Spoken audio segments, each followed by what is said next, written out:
Well, that was unexpected. This is Cory, and this is the O The Anthem podcast. Good afternoon, everybody. It's Rob. Welcome to episode 358 of the O The Anthem podcast, coming to you from all over LA. But Cory is there at the hashtag OTA LA studios, high above the 110 freeway in downtown Los Angeles, California. Thank you for joining us. Yeah, thank you for listening on your podcatcher of choice, the easiest way, anchor.fm/O The Anthem. Yeah, see, what happened there was I went to mute out my mic and instead hit transition, which stops the music and loops it back to the beginning. So, hey, everybody, how are we doing? So, Cory, I want to start off this episode with a message to some of our very special listeners. And to those listeners, I have learned this week that there are hate listeners. And I don't... Listen, we spent years on this podcast saying, download, don't listen. So I don't know that hate listeners are that much different. In fact, maybe you're better because you're actually listening. But, you know, it's one of those things. Yeah, again, we've been doing this for 6 years now, 7, going on 7 years, however long. It's been a lot, 358 consecutive weeks, whatever that breaks down to. Over the course of that time, I have been threatened. Personally, I had someone show up with a gun to my home about shit that I said here. I had people call the bar, which I don't know if you know this, Cory. The bar is how you practice law. Oh, I'm aware. I've been to the bar convention. I know. If the bar tells you can no longer practice law, then I have a very expensive degree, which I'm not paying for, which I also cannot use to make money. So this is problematic. And when the bar called me, I said in very, very flourished lawyer terms, fuck you, First Amendment. And they were basically like, yeah, I mean, fuck us, First Amendment. We get it. And then my boss, who was in his upper 50s at the time, was basically sat down and I had a very serious talk with him. And he said, well, luckily luckily in this case, he was a Trumper. And he was basically just like, no, fuck the haters. You know, do what you got to do. He wasn't a Trumper then. He became a Trumper in the next year or two. But so if you hate listen to the podcast, welcome. And I hope that I say something inflammatory enough for you to run off and go tattle about it. I mean, let's see. Over the course of the last 7 years, I've talked about open revolt against the United States government, building a guillotine on the National Mall in order to carry out said revolt, running people over with a car. That was just a couple of weeks ago. So some of the things that people are worried about are not even in the top 5 of the worst and most controversial things that I've ever said. I got a whole catalog, folks. It's available at OTheAnthem.com. Go check out those episodes. 2 of those things were involved in the impeachment trial that just ended with non-guilty. So I think that's to me. But I just want to push people, Cory, to the old episodes because you've done such a wonderful job putting up the entire catalog of episodes. There are 357 episodes available at OTheAnthem.com. They are done out by episode number. You can find the show notes. You can find the link. You can watch the video. It's all there. Go and enjoy it. And by the way, if you want to send me like time stamps with clips, I've been trying to get around to do that soundboard where I just like pull the interesting, funny things from years past. I don't have the time to do it. So if you're going to do it, just send me those as well. And if you're going to do it, just listen to Rob Star. I'm sure I did nothing. Let Cory know if you're going to listen to him so he can go back and delete his Twitter. But you actually had some good news. It's so funny. Real quick, I'm sorry. I was just thinking about it because I was watching the Cecil Hotel, the crime scene investigation thing on Netflix.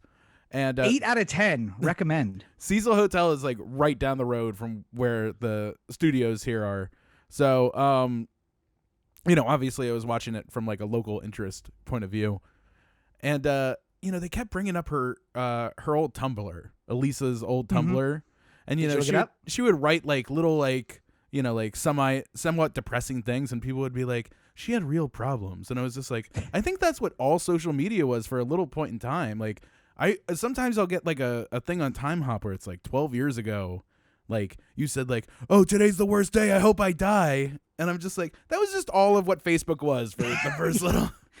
Like, well, it's not so much Facebook. Facebook was like planning stuff in the open with people, and then basically being like, sorry, you're not invited. This was a public conversation between Cory and I about things we're going to go do. You can't come.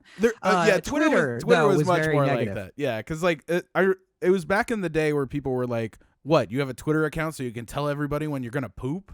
And I'm like, no, that's not what the Twitter account is for. It's for telling people when I want to kill myself. So, God, of course. And then to backtrack it 3 hours later with the, yes, we're very much in love. Yes, things are going to go forward. No, you haters don't win.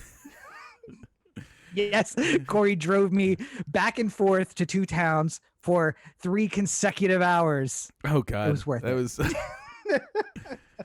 What was so funny was the conversations. I'm sure over the length of this podcast, when somebody goes back and tries to listen to all of Rob's comments, please, yeah.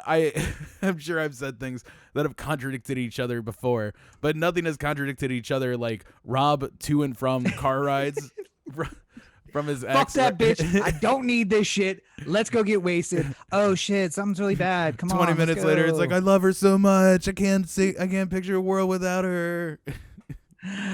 Yes, ladies. Yes. There was a time in which I was a diehard romantic and said things like that. Now, fuck them. Anyway. But you're good news, Cory. Yeah, good news. I have some good news coming out this week. So, first of all, a movie I worked on way pre-pandemic is finally out. It's on BET Plus as well as like Amazon and stuff like that. You can rent it or buy it there.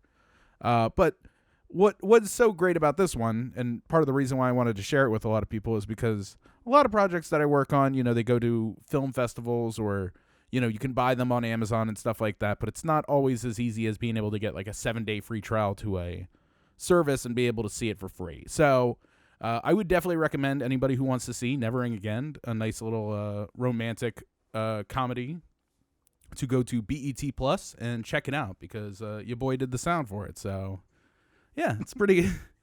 It's pretty things good. I never thought we would talk about on the podcast. People trying to get me fired from a job yet again, because and Cory has a new movie on BET Plus. Go check it out.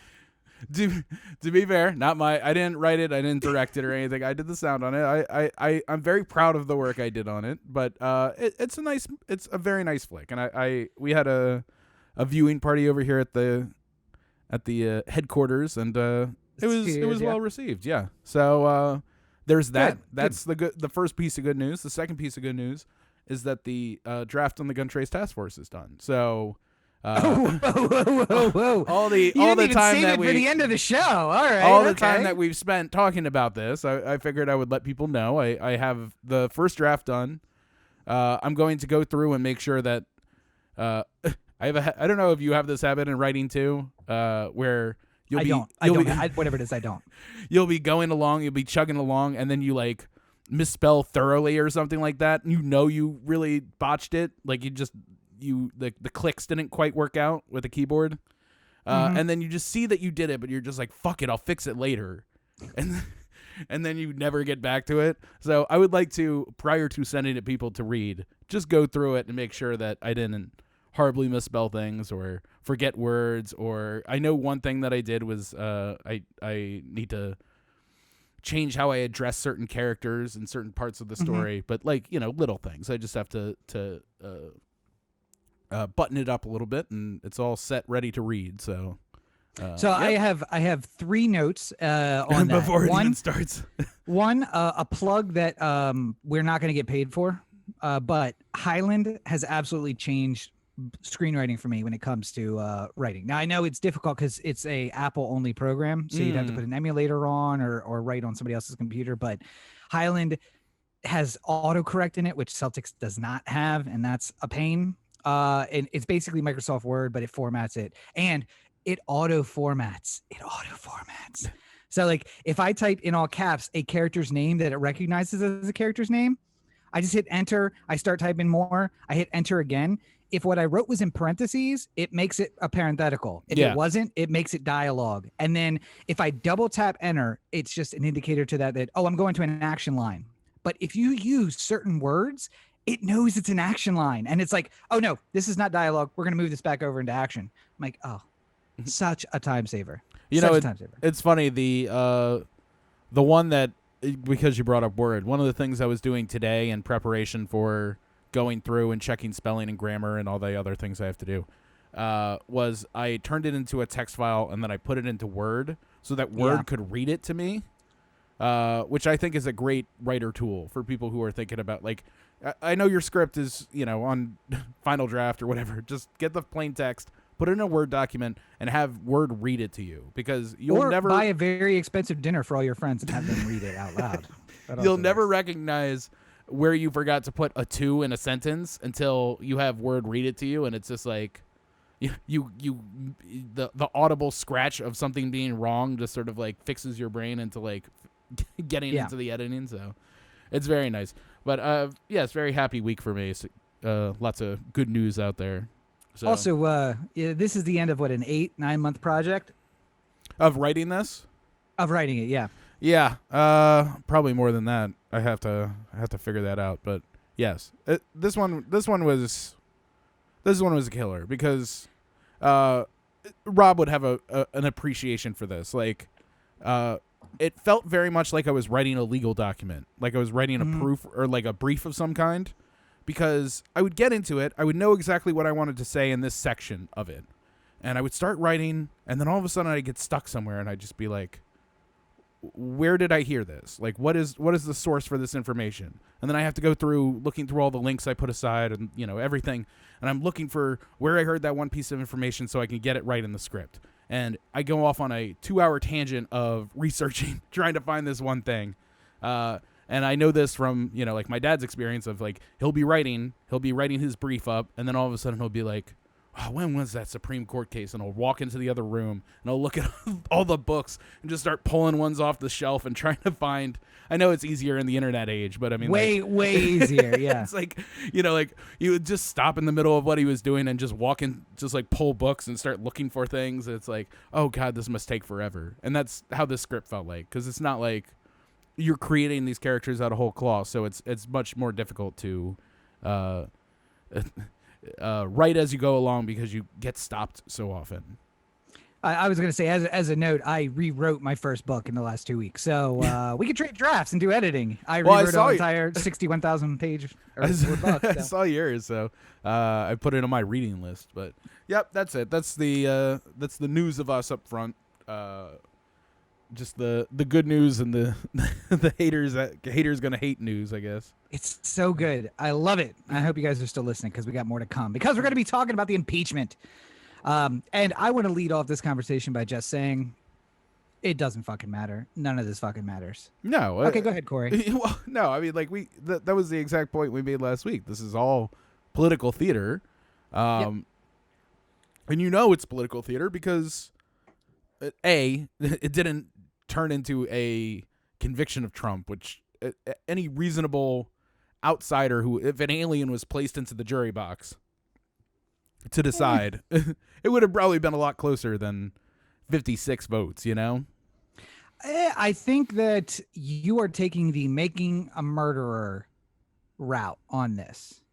I mean, perhaps. I mean, let me put it this way. I know that there's a steep hill to climb when you're talking about incitement and who's responsible and all the ins and outs of it.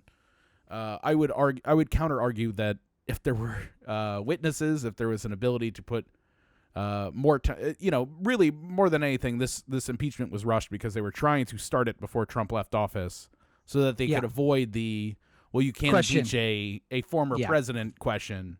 And perhaps if they waited another month or so, or 2 months, to be able to better put their ducks in a row, there would have been more, like, because just during the trial, we found out that Kevin McCarthy talked to Trump during the entire raid and was just like, call off your people. Like, and like, Trump, there was allusions that Trump may or may not have known about Pence's safety at that point when he wasn't calling people off or trying to do anything like that.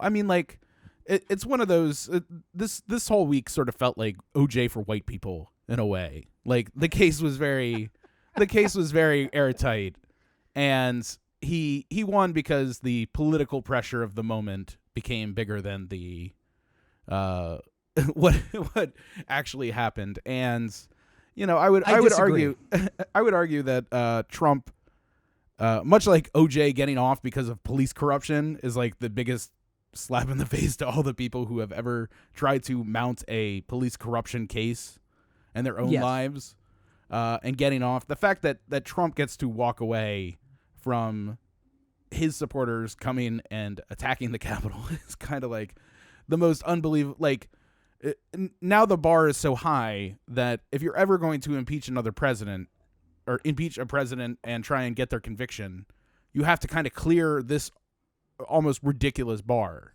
No. You start with 67 senators. If you have 67 senators, then you just do whatever you want. True. I mean, that's why there's never been a successful presidential impeachment, because they've always fall along party lines. This is the most dynamic impeachment trial ever. Yeah. Where 7 people cross party lines to vote. It's ridiculous. The whole thing's ridiculous. And I will say you're right that it's like OJ. And that's because the defense, but in this case, roles are reversed. The prosecution was unbelievable. And they used all sorts of emotion to kind of get you involved in the case, like Cochran did for OJ. Yeah. And then the defense, which would be Marcia Clark in our example, was boring as fuck and just offered nothing but facts. And in the end, OJ was acquitted because people got wrapped up in the emotional argument, ignored the fact that like there was serious problems with the evidence. The evidence tended to show his guilt. Yeah. But Cochran made it about police corruption, not about the evidence against his guy. And the Trump guys, to their credit, made it about the law. Yeah. And they're right. Listen, all the emotion aside, The Staircase is another great example, which I watched finally because I thought I'd seen it, because there's like 9 documentaries about one guy pushing his wife down the stairs. But the 9-part, 9-hour-long series finally concluded, and I watched all of it. And in the end, the prosecutor there told a very emotional story, and he convinced the jury that the guy was guilty. The House managers weren't able to do that. They were only able to say, hey, we have this very emotional story, and the facts, the law, he's not guilty. You cannot find incitement to start a riot. It's a high bar, and they didn't hit it. They were hoping that the videos of people rushing the Capitol and everything would get it done, and it didn't. Sorry. I mean, again, this is going towards a impartial jury kind of argument, though. I think the conversation of whether or not it reached the legal definition of incitement is kind of a argument that you would be having under a hypothetical of how would a jury find this, as opposed to how would people who we already know the political affiliations of vote, you know? But much like if we had 67 Republican senators right now, and we had a Republican House, and they decided that they wanted to impeach Joe Biden because he ate a bologna sandwich on Tuesday, which they will in 2022. Yeah, they could, and they could shove the whole thing through, and we would know going into said trial that we would be in real danger of Biden getting removed for this bologna sandwich. Just because they have the votes. Like it's just not, you can't have a reasonable legal argument that eventually boils down to, well, what was the, it's like, nobody asked like, after Scott Peterson is done, like, well, what was the breakdown of the jury? What were the political leanings of the jury prior to going in? You don't know. You start doing the trial, you look at the members of the jury, you say like, oh shit, juror 3 is looking really bored by all this DNA evidence. I'm going to have to figure out another way to get to juror 3. But that's an advantage. They knew the jury. And I think with a better legal argument, they would have pulled more senators. I think that if you could get there on the law, that there's a lot of guys who said, I cannot ignore this, but you're trying to make an emotional plea, and I am going to take the out because I don't think that he's guilty.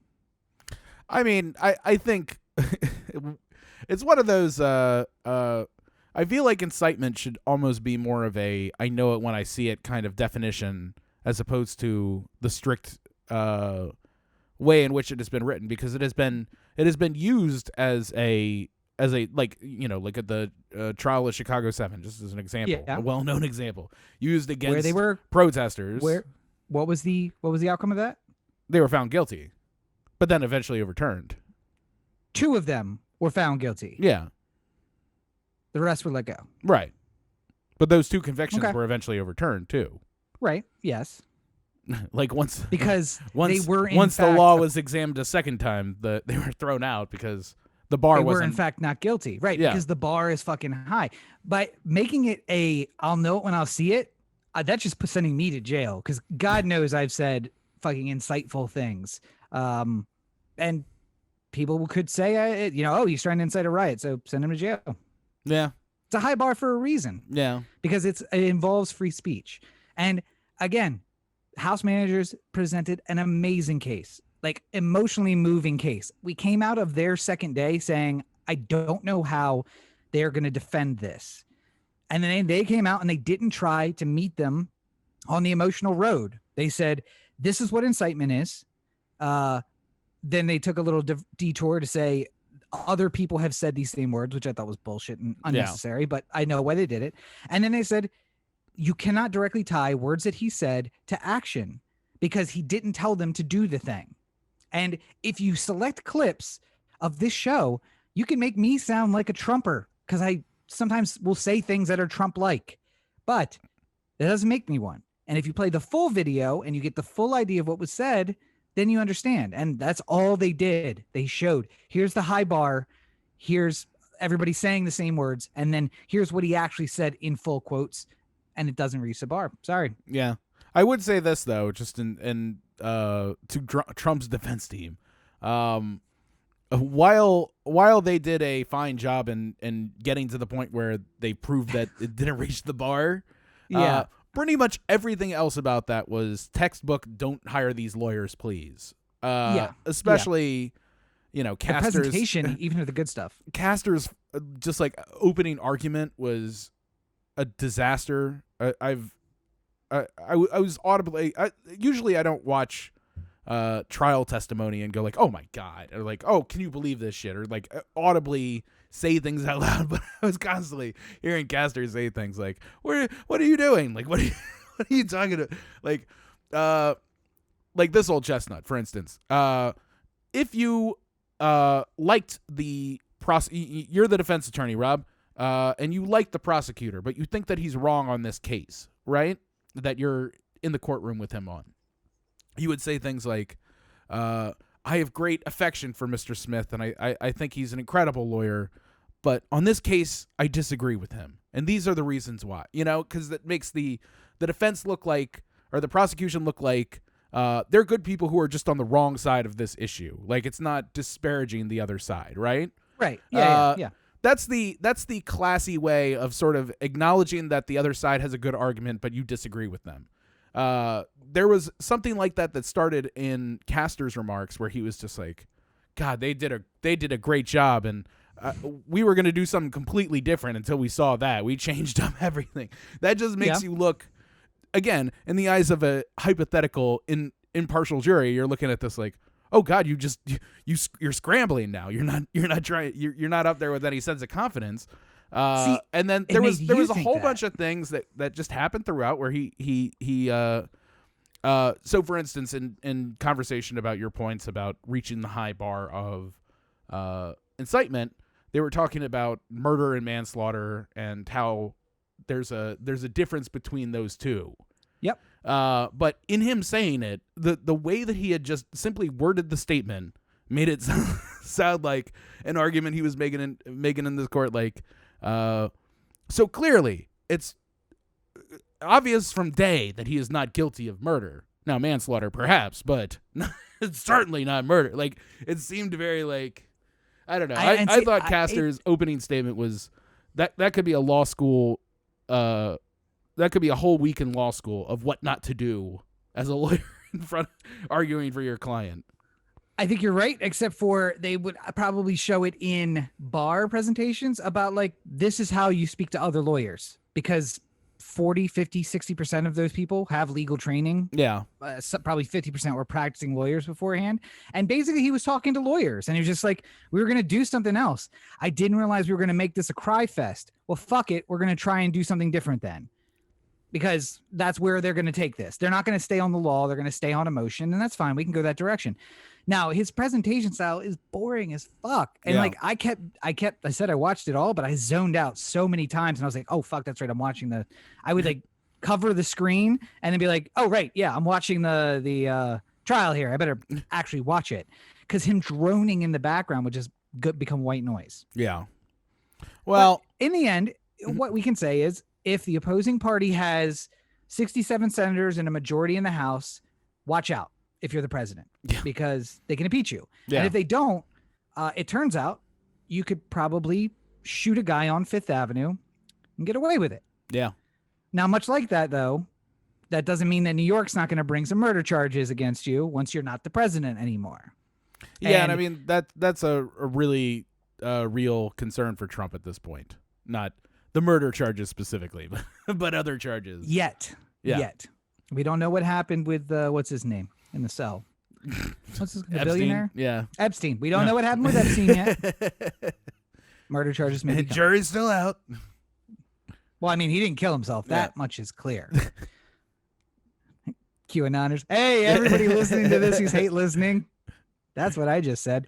But so, I mean, like he's looking at charges he has his previous tax stuff in New York. He's got the emoluments based stuff out of Maryland. And DC has an incitement law. So they could even just charge him with incitement and then put it to a jury of people from DC, which Georgia's talking about election interference. Yep. And for I mean, him and Lindsey Graham. So yeah, good. and New York, on top of just the tax stuff, also has the campaign finance violations and stuff like that, That's for which right. he And the was company individual stuff. one in the Michael Cohen guilty plea. So that one looks pretty much like the case is already decided, or like is the argument there is already out there. If you want to just change individual one to Donald Trump in those incitement and those and just charging refile documents, it. yeah. And I know that you're going to be happy about this because you loved the emotionality of the impeachment, but we're going to be able to do this for the next 4 years because a 9/11 style commission is coming about the insurrection. So get ready. If you like the Warren Commission, just wait till you get the Pelosi Commission. I am I'm good. I get why they're doing it. I get why the Democrats are doing it. Political theater? Political that's theater. not the answer. Yeah. Then, Yeah, I mean that's the answer. I would hope that at the very least that if they're going to do this, they just hand it off. Like there were parts of the 9/11 Commission that were just handled outside of Congress by people that were hired to do investigations and stuff like that, if I remember correctly. Yes. The high end parts of it happened after all the legwork had been done by others, which is kind of how I like anything in Congress to happen. I think there were 9 members. And essentially what they did is they said, we're going to break down into teams. George, your team 1, and this is what you're in charge of. And here's your budget. And then he would just go hire people to do the actual footwork. Yeah. Which is not what they're going to do, by the way. They're going to do well, they're going to do a Benghazi style thing where they just have 15 different commissions looking at all the different angles and try and make it look bad for all the Republicans who were siding with Trump in the the election thing. I'm surprised that Pelosi would open herself up to it so quickly right after the impeachment and not just fucking like sit and wait a little while, because it's not like it's going anywhere. But I mean, there's it's not like they have anything else to do, Corey. There's nothing else currently going on in the country that they have to worry about, so they can focus on this. I mean, we're 15 days away from, or less than 2 weeks away from people having to pay rent again. So yep. I think a lot of people would like the $1,400 stimulus check conversation to be had sooner than a 9/11 style commission on the Capitol riots. Don't get me wrong. I really I was very upset about what happened at the Capitol.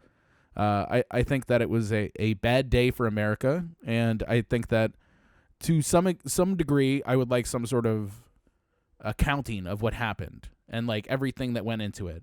But I don't necessarily think Congress immediately after it happened is the venue in which I want that to take place, I don't need Nancy Pelosi telling me back into the left for 40 minutes on a Wednesday afternoon. How about let's deal with the problems that we have that we can't seem to get shit done about while you're on vacation, by the way. I mean, like in a post-COVID world, closer to the midterm elections, maybe you could have it then. Like it seems like that would be a perfect time for your political theater. But yep. I'm not trying to get into this right now. Like we're just at the point now. We're done with impeachment. We're done with all the things that are hanging out from the Trump administration, minus, select charges that might be coming from states in the future. Also, Claudia Conway is on American Idol, which I just saw just before we started. So is she singing? That's going to keep going. Yeah, apparently she's a singer. Not bad, not a bad singer either. But her little video, of course, she got one of the videos and it had her mom and dad in it and the whole nine. And I'm like watching this thing and I'm like, there's no way she doesn't get to go to the next level. Like they're dumb if they don't do that. Like you got to push this kid to the next level. And of course they pushed her to the next level. So she'll be on American Idol for the next few weeks too. So you got that. So I guess hypothetically she'll be coming to Hollywood at some point. So Rob's gonna. She's 16. Oh, I'm sorry. I forgot. She's 16 years old. I forgot. I'm sorry. Keep your perversions to yourself. All right. Don't put that bad juju on me. I forgot. Anyway. Seriously though, in 557 days she can give me a call. That's totally fine. when she's legally able to do so. Speaking of the Conways, though, should we get into the end of the GOP here, though? Because I was going to say that the one good thing that has come out of all this is that the grand old party, the big tent party, is no more, and it will never be anymore. And I know you disagree with me on that, but this is the death. We are hearing the death rattle of the Republican Party right now. No, I don't disagree. I think we've been there for a while. It's been the fiery descent from anything that reasonable people who have considered themselves Republicans at any point in the past, 3 decades have been holding on to. I mean, like we're flying in a plane and someone says Wayne Gilchrist got primaried and the left engine just bursts into flame and you're like that could be a problem. Yeah. And then the next election, the Tea Party wins enough to have a caucus, which is 14 or more seats. The other engine explodes.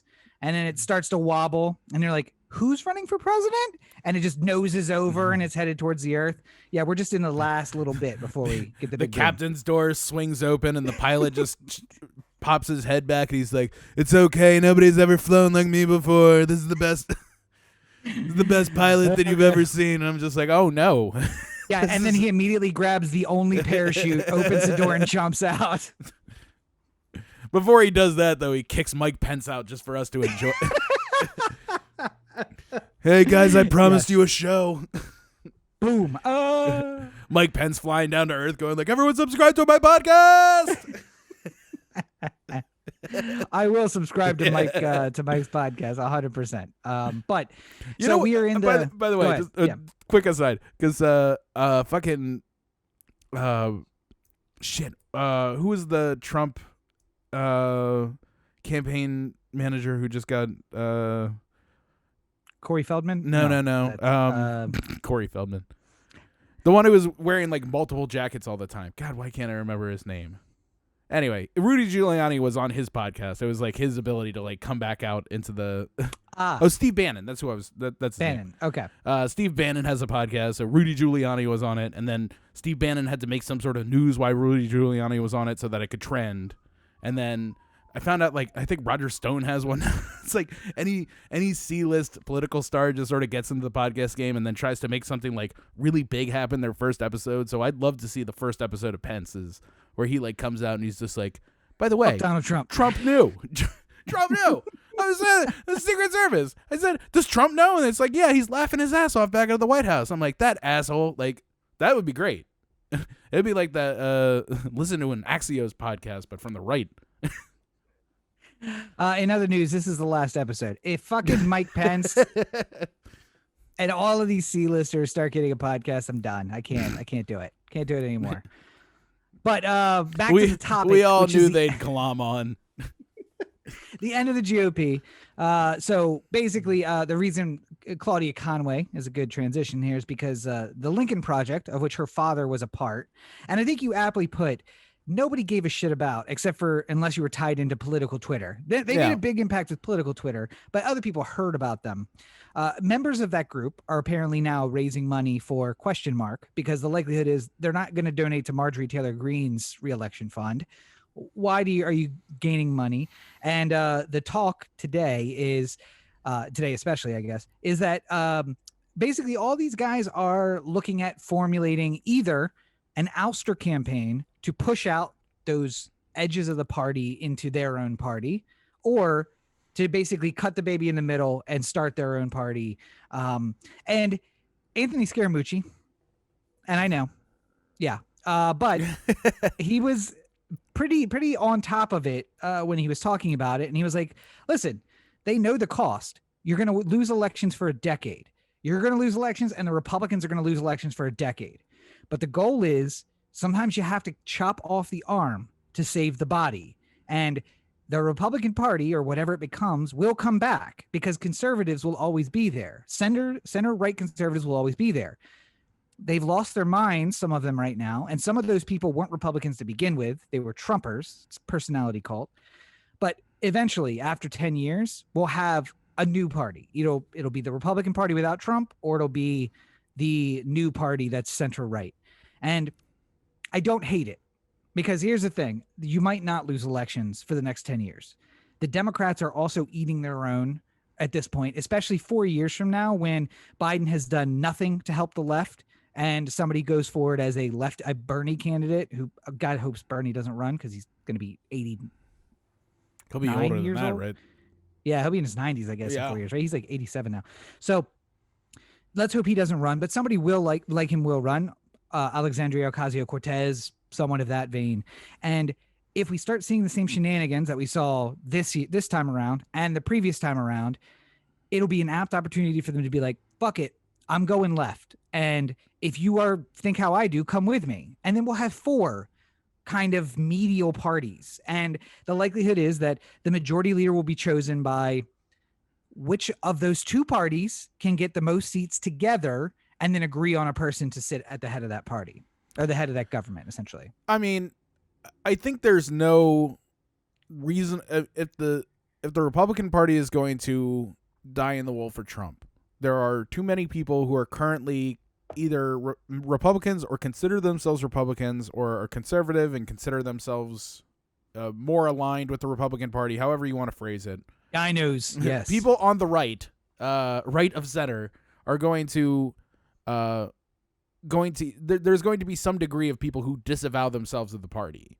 We've already sort of seen that in campaign registration. 10,000 Arizona Republicans have turned in their cards and said, we are not Republicans anymore, after they censured. And to be fair, there's anytime a party loses a presidential election, this usually happens right away after the election, because either people join the party because they want to vote for somebody, or like they feel like they need, there's a lot of moving around in political parties. That 10,000 is a lot more than usual. So that's a worthy thing of noting. But it's not an end all be all number, is what I'm saying. Like, the other thing that they're pointing to is that you have Mark Kelly on the other side, who is a goddamn American astronaut and isn't too extreme. He's like a center Democrat. So basically, the Arizona is the perfect storm of, you have this centrist who's an American hero. He's been to space, and he's not so objectionable to me, a former Republican. So the thing is, you're going to start seeing this more and more. There are going to be people in North Carolina who just censured their representative. There are going to be people in Georgia, people all over the place that are going to say, who's my alternative? Now, Georgia's harder. Raphael Warnock and John Ossoff are not centrists. So you really have to just say, I'm not a Republican because I'm not a Republican, not that I'm going to go be a Democrat now. Yeah, but I mean, like, to a certain percentage, and this is how you basically, so let's say 15% of the Republican vote right now separates from their party and sort of says, I'm going to vote my conscience. And if it's a North Carolina race where you have a regular Democrat versus Lara Trump versus Bill Burr, which, that's not, Bill Burr is going to retire, but either way, I'm just saying, like, traditional Republican, like him, Trumper, and traditional Democrat, the two Republican sides of that coin are going to eat their young. And Yes. you're going to give yourself an advantage for a Democrat to win in heavy Republican areas if you do this. Look, Now, there's also the argument that if all the Senate Republicans were to come out and have a press conference tomorrow and say like, "Hey, listen, we realize Trump is a bad idea, and we're not going to be a party of Trump anymore. We're going to forge a new path forward, and it's all going to be about being reasonable conservatives and everything that we used to do," then 15% of the party at the very least is going to drop off because of that, because they aren't the Trump party anymore. So one way or the other, you're losing out on a significant amount of your party. And I mean, I think the Democrats are in line to do this too, just probably a decade after the Republicans get their house in order. That's the maybe part of why the Republicans Republicans are in such a great position state house wise right now is because they were getting their ass kicked for a long time. They took a decade basically to get their house in order, and somewhere around the 80s they started building up these huge pockets of Republicans all throughout state houses all across America.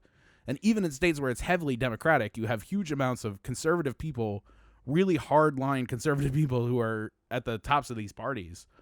And it took them 20 years to get that together, and it's going to take them 4 years for it all to fall apart. Well, yeah, and I mean, like, this is going to happen on the local level. Yeah, and I mean, places like Pennsylvania, the Republican Party has just been eating its own, and they took their majority, and now they're squandering it almost, like coming up into the next time that people vote. So we'll see. And people have short memories too. That's the other thing I'm really worried about is that just by 2022, people will not remember anything about anything that happened. People will be "Oh, Marco Rubio was independent of Trump." No, he wasn't. Like, don't play this game. Like, I will say it's true though. Even in the strongest Republican districts, Marjorie Taylor Greene, for example, didn't win her election 90-10. Right. So she split it 70-30, I think, with her opponent. Yeah. So if you shave 20 points off of that and assume that you're also going to lose some to the Democrat, because that's the trend as it is now, that becomes a up for grabs district. 20 points puts you at 55-45, and new voters, younger voters are coming out all the time, and you're going to lose some centrists to the Democrats no matter what. So, I mean, you're looking at competitive districts everywhere. I think the Doug Jones, Roy Moore election is a good way of looking at how it could equalize the amount of votes that go to a Democrat just by splitting the ticket. Because Roy Moore probably lost like 15-20% of the Republican voters who were willing to vote in Alabama in that election just because there was so much controversy around him. People just couldn't even feel good about pulling the lever. But there was a certain number of people who were going to do it regardless of what Roy Moore did. Who's got the R? Who's got the R? Okay. And the Republican, the Democrats won that one because Doug Jones was able to put on a good campaign and compete and not be too far left. He was a very, very moderate candidate, which is what a Democrat in Alabama would need to be. But, if every single state, not every state is Alabama. If you're talking about a state that is not close but is, within the 5 to 7 point range, you're talking about states like Missouri, you're talking about Iowa, you're talking about, a lot of the Midwest is suddenly up for grabs in a way that as a Democrat going in, you wouldn't imagine you would really have any reasonable chance at unless you had just a incredible campaign, So if you're a Democrat, you are very excited about this happening to the GOP. If you're a realist, or maybe even if you're just a leftist, or further left than the Democrats, I think that this is the time, because in the end, we are going to be in political flux for the next 2 to 3 election cycles. So the next 6 to 8 years, let's say. And it could be a time where once the GOP starts to break down and Biden is clearly not going to do the things that he promised he was going to do, for people on the far left, that you just say, fuck it, I'm not a Democrat anymore. By the way, Greens are not an option. The fucking libertarians are not really an option.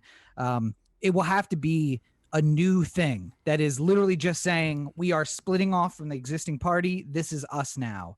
And people will join it because the Greens, there's too much baggage with the existing third parties. You need a new third party. Well, not only that, but I mean, like, just generally speaking, I think there's a lot of people who there's two types of people who are interested in politics. People who like talking about it and like observing it and discussing it, and people who like doing things. Like, you know, if I really cared, if homelessness was my number one issue, you know, the people who do something about it are on the streets, like helping homeless people, trying to raise money, trying to, you know, put socks on people's feet and stuff like that, you know, like doing the real work, as opposed to somebody who just likes to talk about it and complain on one side is, you know, like what we're dealing with a lot in political discussion right now. Like, we need more people who are doers than speakers. And right now in the Republican Party, there are not a lot of doers or there's just it's overloaded with speakers and nobody doers, you know? Yep. The Democrats are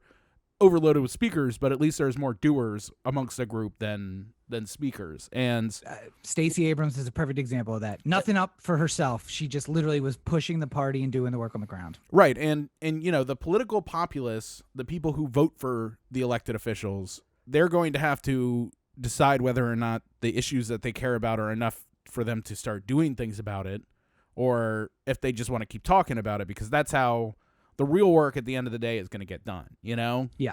Yep. So. And I mean, speaking of doers, a politician who is maybe in the news because of what he did, just to wrap up our political section, Andrew Cuomo, COVID dad. Is that what we were talking about earlier this year? COVID dad? Or earlier last year? COVID daddy. COVID daddy. In that competition quarantine with Gavin daddy. Newsom, That was the quarantine daddy. In competition with Gavin Newsom and Hogan for who is the best quarantine daddy. And it comes to find out Andrew Cuomo is just like, you know, and I don't mean your Cory's, I mean your understood you's real father. He lied to you. He only told you the things you wanted to hear. And then he got called to account and is basically saying, fuck you, I didn't do that, even though he absolutely did what he's being accused of doing. So. Yeah. I mean, I don't think we've been having conversations throughout this whole thing about who's been doing it well and who hasn't been doing it well. And we've talked about Cuomo being one of the ones who I think has done it well up until this point. Given the obvious problems that literally everyone has to face in some way or another. Like, you know, you have very little, as a governor, you have very little control of how many people get COVID. Like, just look at California. If people don't give a fuck anymore, then there's nothing you can say. There's no decree you can make. People just don't give a fuck anymore. And that's the way it's going to be. And, you know, the worst part is, you know, the people who say, you know, this is all going to be analytical based. We got numbers and scientists who are in charge of making these decisions. And then the politics always gets involved in trying to, you know, make it look more favorable or make it look more ready. I mean, we've basically known that this is the numbers of nursing home deaths looked fishy from the beginning. There was no, you know, 100% solid evidence that things were happening, but now more people are talking about it, so it's more out there than it was. It was more rumor and theoretical before. Now there's more legitimacy to it, but this is no different than any governor who's handled this. And, you know, that's not to say that I approve of any governor who's handled COVID correctly, but, like, you know, they all have faults and they're all lying about their numbers at some point or another. And not just governors. I mean, it came out this week from the WHO that China lied about their numbers and Russia lied about their numbers and a bunch of countries in Europe lied about their numbers, and nobody wanted it to seem as bad as it was. Yeah. And especially in your own district. And things like, what about China? What about Russia? Were Trump's way in his own juvenile brain of saying, well, you know, it's not just us, it's somebody else too, because we were clearly leading the world when it came to per capita cases. Yeah. So not that vindicates him and not that vindicates Cuomo at all for what they did. I feel like there will be a 9/11 style commission about COVID and how did this happen? And hopefully we get that done sometime before the next pandemic hits, which is on schedule for 2022. So yay. Aren't we excited? But yeah, I would feel remiss if we didn't do a little bit of a COVID update. Here's your update for the week. 500,000 dead. In the United States. In the U.S., yes. Yeah. I screamed last week about 450,000 dead, but you guys are overachievers, and you ignored what I said. Instead, you called my job. And instead of staying inside, you just kept going out, and now 50,000 dead in a week and a half. So congrats. Aren't we excited? 50,000 of that 450,000 are in California. So Cory, you can stand proudly knowing that although we don't make up 10% of the population, we do have 10% of the COVID deaths. So, Yeah. I know. Congratulations, everybody. Listen, I know all too well because the city of Los Angeles has put up little sandwich boards all around the neighborhood saying you were in a COVID-19 hotspot. Yes. And then across the street, the exact same sandwich board, only this time in Spanish, saying the exact same thing.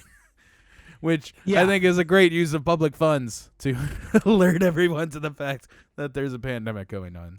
And also people don't care because, again, we don't respect the mayor. We don't respect the governor anymore about this. So fuck it. Who cares? We can all just die. I mean, at the end of the day, I feel like there was a governor, I think, was it Brian Kemp early on who 2 months into the pandemic learned that asymptomatic people could be carriers or something like that. Like, so, learned? Yeah. Yes. Well, made the statement that he learned. He made the statement that he learned. I just feel like when we're done with this whole thing, like 2 years from now, people are going to be like, hey, did you know that asymptomatic people had COVID that whole time? I'm just like, yes, that's the whole problem. Like, what do you... Like, I'm going to have...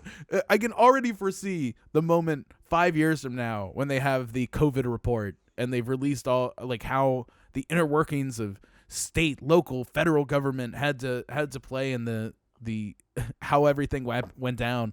And we're going to find information like that, and I'm just going to lose my mind all over again. I'm going to be like, you motherfuckers, none of you listened. None of you listened. Yeah, not anybody listened. And I mean, it comes down to literally people aren't doing, I've stopped seeing face masks everywhere. That's where we are at this point. Coming home from lunch today, picking up lunch, I experienced 4 people on the way from the parking garage to my apartment. None of them wearing masks. Yep. And I'm not going to be one of those people who like honks at people not wearing masks on the side of the street or stuff like that. Like, I want to be so bad. I want to be that person. But like at the same time, like we have to everyone's logic, like anything that you're coming up with your own as like a reason why you're not wearing a mask should be vetted by a couple people before you decide to do it on your own. Like the people who are just like if you're in the middle of nowhere and you're not wearing your mask, like obviously we all reasonable people will agree that's perfectly fine. If you're in the middle of a field and there's not anyone around you for 1,000 yards, like yes, by all means you don't have to wear a mask. If you're at a national park, but you're in line for something with people around you, national park in line does not discount each other. You need to wear a face mask. It doesn't matter. Yeah, I mean, like the one person in the middle of a group of 50 people on a street corner somewhere, and I'm just like, what are you doing? Like, where's the logic? So going back to the impeachment part, high bar. There is a high bar for incitement. Yeah. Now there is also, I don't know if you know this, Cory, you can assault a person. You can batter a person up to the point of killing them with the excuse that you are coming to in case that I'm scared of my life. Well, it's scared of your life, yes, but more importantly... Or is that just a cop defense? I'm sorry. I mean, it is a cop defense, but theoretically you could use it as well. But if you yourself are not personally threatened, you can say, I was coming to the defense of a third party. Mm-hmm. And you don't even have to identify the third party, i.e. if I see somebody out on the street firing a gun randomly and I shoot them and kill them, I could go to the cop. I would be in court saying, listen, I didn't see anyone specifically that he was going to kill. However, he was firing a gun randomly towards a crowd. There was only one thing that could be done. I said, hey, stop it. He kept firing, so I shot him. Yeah. Because I was defending these third parties that are maybe unknown. Right. At what point can I just start walking around LA with a baseball bat? And when I see somebody without a mask, I just hit him in the fucking head and then be like, wear your fucking mask. And then I throw a mask on them. And if they don't put it on immediately, I just start beating them repeatedly until they put the mask on. And then be able to say, hey, I don't know who he might have infected. but I was coming to the defense of all of those third parties out there who may have come to the treachery of this man and his ignorance. I think we had a lot of conversation about high bars and like, I think this would be the opposite end of that discussion, because the legal argument you would bring up in court in defense of this, I think, would be a very high bar. That would be my point. But if you get the right judge, and I'm like, Judge, he wasn't wearing his mask. Not guilty. Let's go home. What are you even here for? Judge Sunshine Q Rainflower, I would like to of the Los Angeles Superior Court, I would like to have a conversation with you about it. It is Los Angeles after all, so who's to say? But I think the last big thing for this week is the sadness that I see from everyone in the country who does not live in California right now, or Florida. Or Florida. Yeah. I mean, California, Florida. But then if you live in Florida, there's other things you have to worry about. So, you know. Like Florida man. Like being in Florida. I know this is a threat to your health.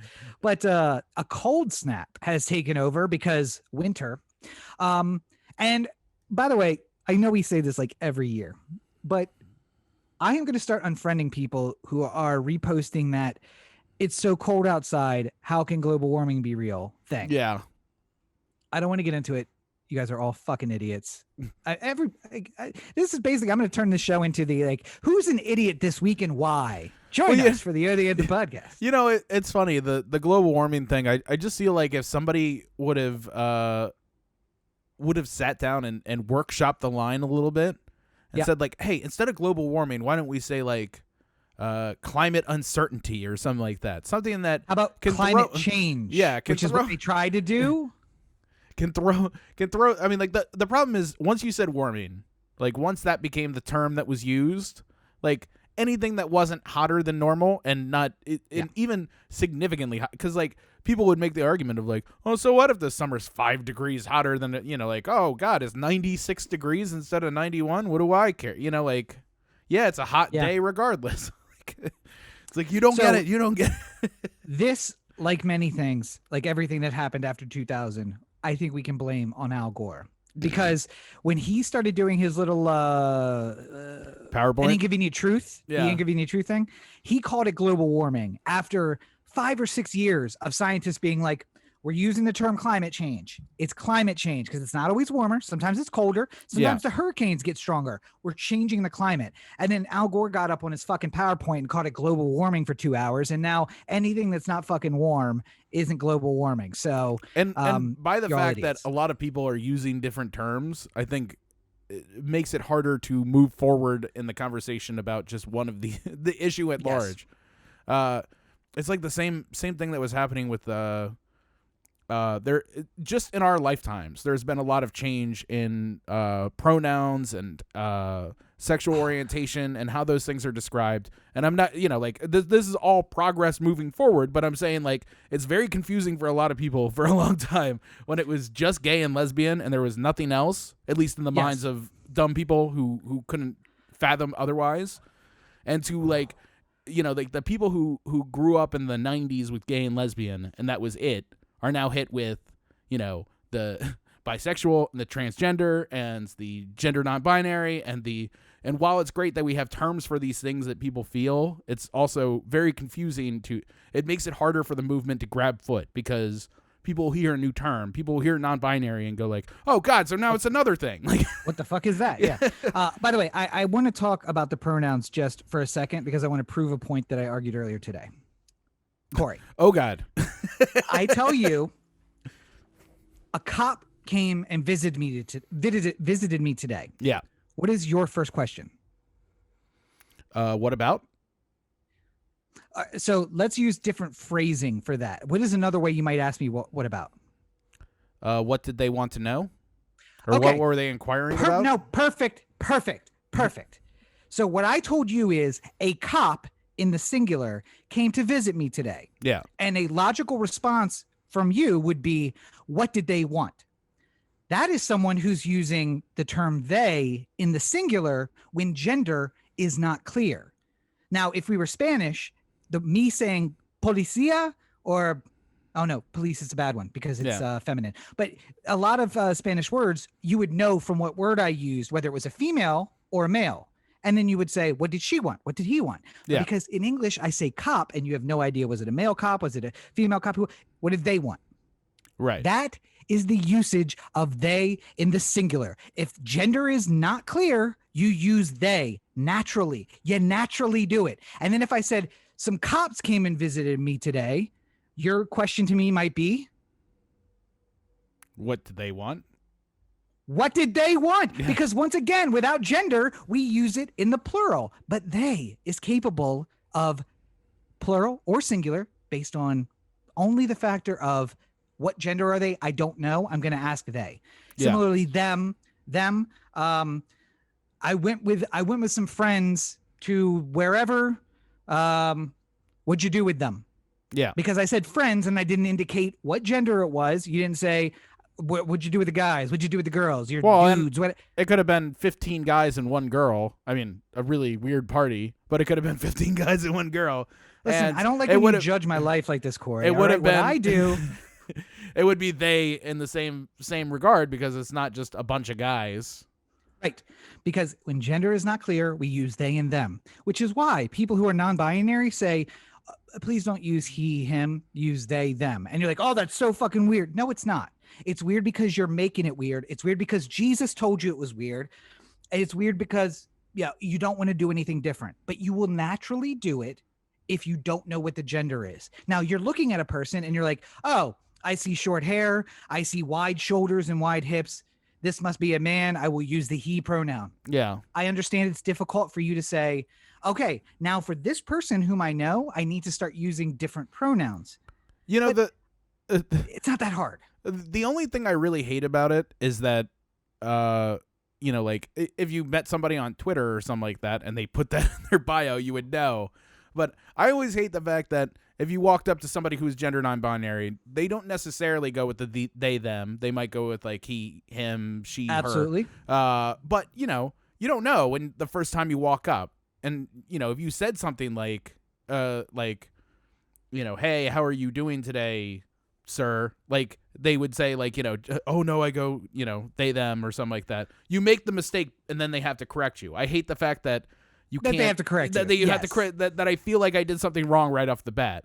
I know Now, that's a natural step towards Absolutely is. eventually getting to the better place, but, like, I still hate the getting it wrong the first time because I wish I could read them and know, like, you know. And like, I feel the same way. But listen, having been in this same situation with someone who I work with, I will tell you they have amazing patience. Now, I said they. Oh, who was I talking about? A group? No, bitch. I'm fucking talking about one person. Yeah. But what they told me is we had a conversation. And then at the end, they were like, hey, just so you know, I would prefer they, them over he, him. And I'm like, oh, no problem. I will do my, I'm going to try and do that. And 9 times out of 10, I would come off the bat with they, them. And sometimes I wouldn't be thinking about it and I would see the person and I would pick a gender pronoun in my head and I would say it. And then at the end of the conversation, I would turn away and turn back and be like, fuck, I am so sorry. I did not do that on purpose. I'm trying to get better. And every time they were just like, no, listen, you're trying. That's all I really ask is the respect that you try. And that's really what it comes down to is the respect that you try. I mean, at the end of the day, I you know, like, just to put a button on this, you know, if somebody came up to you and said, hey, I don't want to be Cory anymore, I want to be Steve, I feel like a Steve. Like, you know, like, you would have to be a real jerk to say, no, fuck you, I'm going to call you Cory forever. Like, you know, like, and hey, if you I'm on the lam, don't use my real name on messages anymore. If you called From me, now on, I'm Steve. If you called me Cory every once in a while by mistake, like in the first little while, like I wouldn't get upset, but I'd, you know, like I just think about it in those terms as opposed to like, because gender, for whatever reason, gets people so, gender and sexuality gets people so bent up about like how they have to put it in a box, like it has to fit squarely in a nice little box that they've put aside saying this is what a gay person is, when it's not. And like not every gay person fits in the same box. Like I had this conversation, by the way, not every straight person fits in the same box either. No, it's certainly not. So, but I had this conversation with somebody and I was like, I'm totally willing to have this conversation with you. But then you tried to end the conversation by saying, well, the Bible says, and that ends the conversation, but not for the reason that you want. Like if you have a thing, like I just don't use the word, I don't say they. They is a word I don't like. It's like moist, Yeah. which I'm sure just bothered a lot of people. It's just like, I don't like that word. I would maybe say, okay, all right. I don't like that, but I'm going to have to accept it because you don't like that word. But when you say, well, the Bible says it and God settled it and that's the end of it, then I'm going to say, all right, we're not going to talk about this anymore, but not because you're right, but because you're dumb. And I can't argue with dumb. I do that all day, every day, and I refuse to anymore. So maybe we should make much like if you don't think global warming is real, you're also dumb. Maybe we should make a video series that instead of just they, them, we introduce other like non-gender conformist terms to people as like a bridge to like y'all or folks. Like, by the way, dudes, which I will make a strong or a combination argument, of those two, y'all folks. I'll make a strong argument that dude does not mean men anymore, because I have way more women around me who use the term dude to refer to other women, and I will refer to women as dude because if we're friends, dude means friend now. It doesn't mean guy anymore. Yeah. And listen, I'm trying that, but I always get shouted down by these same people when I say, listen, comrade is gender non-specific. I will call all of you comrade if you just will go with me on this whole communism thing. By the way, I converted somebody on Call of Duty. I got them over the course of a week to go and buy Capital and then recommended some Trotsky books. And they came on yesterday and were like, God damn it. You got me reading this Trotsky. And I'm like, this guy's got a lot of good stuff. You know what he's talking about. And I'm like, gotcha, comrade. But yeah, if you think global warming isn't real, you're also dumb. We should maybe do a video series about, hey, how to know if you're dumb. Here's the dumb test. Episode 7, global warming. Do you think it's fake? You're dumb. Thanks for joining us for our Am I Dumb? Does it have like a selector to like you hit the button on this? This would have been great for the cards version of YouTube, you know? Yes. So hit the selector switch. What do you think? Nope, you're dumb. Thanks for joining us on this episode of Am I Dumb? And I was going to say, speaking of dumb, but listen, if you choose to use sports to get you out of the mindset of how the world is, absolutely. I use politics. It's self-defeating, and it just makes me realize there are more dumb people. So maybe sports would be better. I don't know, Yankee fans. Okay. You'd make a solid argument, Cory, but either way, we're going to talk some sports ball.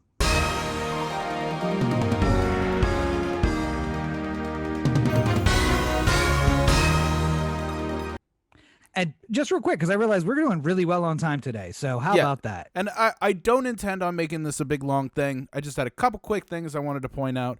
Number one, first of all, the slow clap. Just a nice little slow clap for Mike Elias because, you know, I was totally joking last week when I said the Orioles should sign Tim Lincecum because they signed Felix Hernandez and we should really go for this 2010 World Series that we're 10 years too late for. But yes, yeah.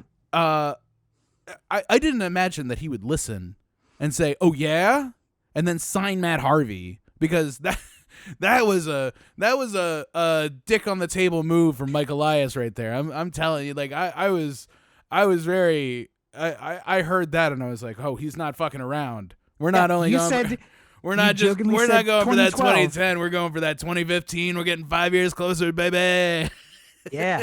Now, I'll remind you, Cory, that we've been doing the podcast a long time. And in 2014, we actually were in the chase for the World Series. Yeah, I know.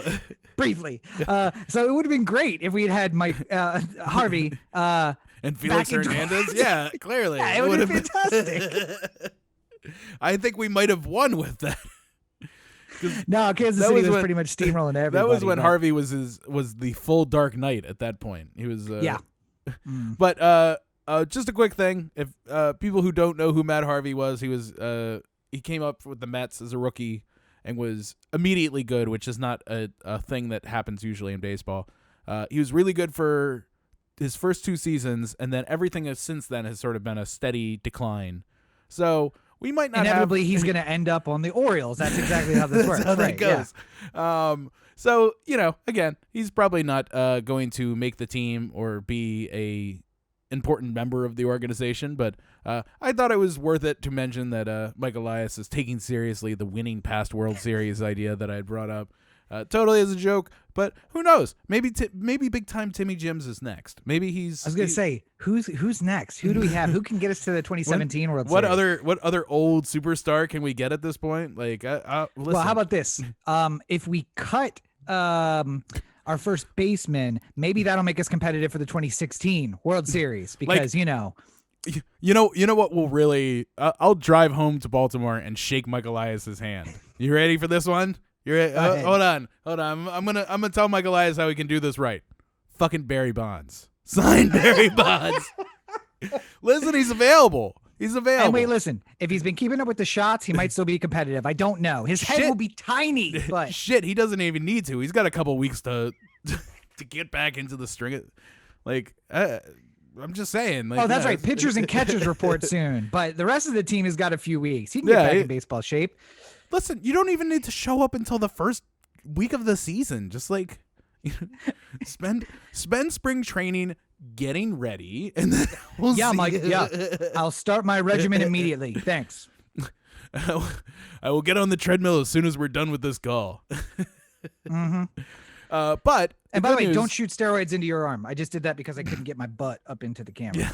It's really bad. Don't go into your arm. But if you don't know who Matt Harvey is, there is a great Jimmy Kimmel sketch, I think it was, or no, Jimmy Fallon. I think when Jimmy Fallon first took over the Tonight Show, they had Matt Harvey going to Central Park and interviewing people about whether or not they were Mets fans. And then when they said they were Mets fans, he would say something like, "Hey, that Matt Harvey guy, he's been looking really good, right?"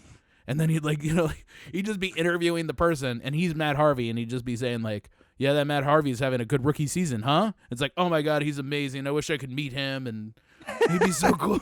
It'd be so cool to be friends with Matt Harvey. And he's just like, yeah, good point. Like, what show are we talking about? I think it was Jimmy Kimmel or Jimmy Fallon. I keep saying Kimmel. Do you mean John Oliver? That's the only late night guy I really know. The other guys aren't really. He's the only one who wins Emmys. That's the only. Yeah, apparently so. Yeah. So, but I'll find that. I'll tweet that out. The other good news Orioles way is that the farm system on Baseball America has been rated number 7, which is the highest it's ever been rated, which is good news. On Baseball America. On Baseball America. You got to find your favorite baseball publication and just learn to trust them because the Orioles are 7 or 14 or 16 or 18 in farm system ratings depending on who you choose. So the guy who used to do movie reviews for the Baltimore Sun, I always disagreed with him. I hated everything he said. I disagreed with 100%. So I would know if I read his reviews whether or not I would like the movie, just because I will feel the exact opposite of whatever he felt. Like and sometimes it's good to just know where you stand compared to the people who are bringing this information to you. You know, like you don't have to agree with the reporter. If you know you always disagree with them, that's almost even easier. You know, like so. Then what you're saying is I need to go back and I need to see when Ubaldo was in the farm system. How did they rate our pitching staff? But he was and good. I just don't trust that. He was good back then. That's the problem. He had a Matt Harvey thing. He came up. He was really good. He won Rookie of the Year, and then. But yeah, he's an Oriole. That's what happens. Oh, and just for the record, because we do this spring training time every year, just a quick pop in. The Orioles odds right now are 80-1. So $1 bet in Vegas will earn you $80 in return. What are you thinking, Rob? You think are you feeling? I mean, like, listen, you've spent $20 on worse. Like, don't much. I've spent more money on wasted more money on other things. Yes. Yeah. I mean, $20, $2,000 in return. I think what will happen is I'm going to wait because after they play those first few spring training games and just look terrible, that's going to fall because we're doubling what it was last year. During spring training, it was 140-1 on the Orioles last year. Yeah. And I think I can get that kind of return if I just wait till they see him actually play. Then it'll just drop off and I'll be able to get. So you're going to wait for the number to drop before you invest. Yeah, I'm okay. I'm a Super Bowl bettor. I'm waiting to see. You're what shorting the Orioles. Final line is. Yes, yeah, I'm shorting the Orioles. That's exactly right. All right, well that's good. And then one last thing, J.J. Watt of the Texans got released this weekend. He's looking for a new team. Carson Wentz is going to be traded soon, apparently. The Eagles have also discussed Zach Ertz being traded. And on top of that, there are a handful of quarterbacks who are either free agents or are willing to be traded or are going to be traded. Or have already been traded. Including talking about Stafford and Goff. And, there's been some people who are projecting that there might be 18 different quarterbacks on NFL teams for this upcoming season, which would be a huge amount of movement that the NFL has never really seen before. So, not really anything speculative coming up. Like, I don't know where J.J. Watt's going to sign. I would love it if he signed with the Ravens because that defensive line would be incredible with J.J. Watt on it. But I think that it's going to be very fascinating to be an NFL offseason fan this year. So if you were interested in that sort of thing, definitely pay attention because it's about to get wild. And I'm just thinking that anybody who follows the NBA but not the NFL is just looking at that like, 18 star players are switching teams. What's the big deal about that? Well, yeah, that happens every year. This is the first year that the NFL is going to actually kind of resemble the NBA offseason. And the NBA players never get traded in the NFL, like hardly ever. And if they do, it's my fourth string wide receiver for your fourth string cornerback because I have an extra wide receiver and you have an extra cornerback. And these people are basically the same value and skill ability. So we're going to trade these two things. And then there's draft picks that get traded. Yeah, I was going to say picks themselves, or I cut somebody and just basically like, I'm going to cut you. I would rather do that than trade you because they have nothing of value to me. So I'll cut you and be done with it. Right. But I mean, like with the pandemic and how the salary cap is expected to be cut in the NFL this coming season because of they base it off of the income that the league made in the year to determine the salary cap. It's imagined that it's going to go down by quite a lot of money, and a lot of teams are scrambling trying to figure out what to do. But as far as the business of watching the business take place, it's going to be very fascinating. So we'll keep an eye out on it. And you should as well. Yes, absolutely. And I think that's it for Sportsball there. Oh, wait, shit. I had the wrong cue. Here we go.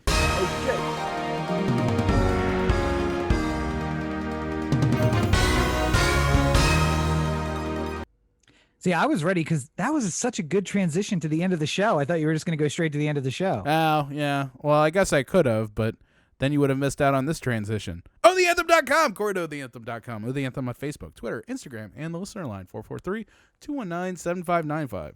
What's that number again? 443-219-7595. And by the way, if you guys want to direct your hatred for Rob to the listener line, I don't get it. Like, I don't get the hate. Like, I just hear about Rob's hate, like when he tells me about it, but I never get to. People don't, hit up my Twitter and go like, "I hope you die, scum," or something like that. So, like, maybe just put it on the listener line. It'll make me feel like I'm included in some sort of way. Some of us have to be mango pineapple sorbet, and some of us are vanilla ice cream. All right, some of us got flavor. People love us and hate us, and other people, just like, hey, it's fine. Listen, it's fine. I'm a bestseller, baby. Speaking of that, Cory, BakerFilmmaker.com, Facebook.com/Cory Baker Film, and at LegendsB5 on Twitter, Instagram, and TikTok. I've finally done the script, so I get to worry less about how I'm going to fill my days with writing and get to think about new things that I'm going to be doing, which will be coming out soon. But script's done, so there's the good news. There's the good news in my little corner here. Yes. Oh, and of course, you can find me at Robert and Cheek on all your social networks. I got something special coming out on Instagram. And for all you who hate listening, you're not going to want to miss this. Oh, no. Oh, yeah. So as I said earlier, I finished the rewrite of the first book. So once we get some edits done, that'll be back up so you can avoid paying the $45, which, by the way, Cory, just so you know, $45, the going rate for the first book. God, I'm glad I bought it when it was in its first release.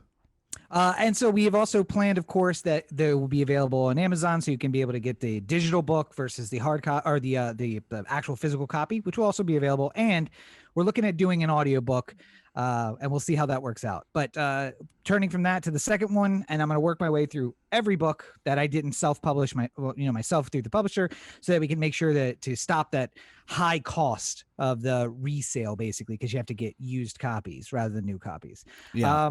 Working on the website, working on a bunch of new content. You guys will see that coming up, so stay tuned. I'm looking forward to the audiobook one too, because I love having a book in my hands, but I've definitely converted to more audiobooks than tangible books. Turns out a lot of people have. Basically, the question I get now most is people saying $45 for a used copy. Like, okay. Do you have an audiobook? Like, as if I'll even pay if it's not on Audible, I'll pay for the audio version of this. Also, my soothing dulcet tones as the reader of the book, I'm sure, is what they're missing. And I'm like, no, publisher didn't do that, so I didn't do it. But we're gonna do it this time. So nice. All right. Well, I think we've done good here today. Do you? Do you really? Well, I'm contractually obligated to say that. That's. We're so far in. I think we've done something. I don't know if it's good. But as always, you're listening to the O The Anthem podcast, part of the O The Anthem Digital Network. For Cory, this is Rob.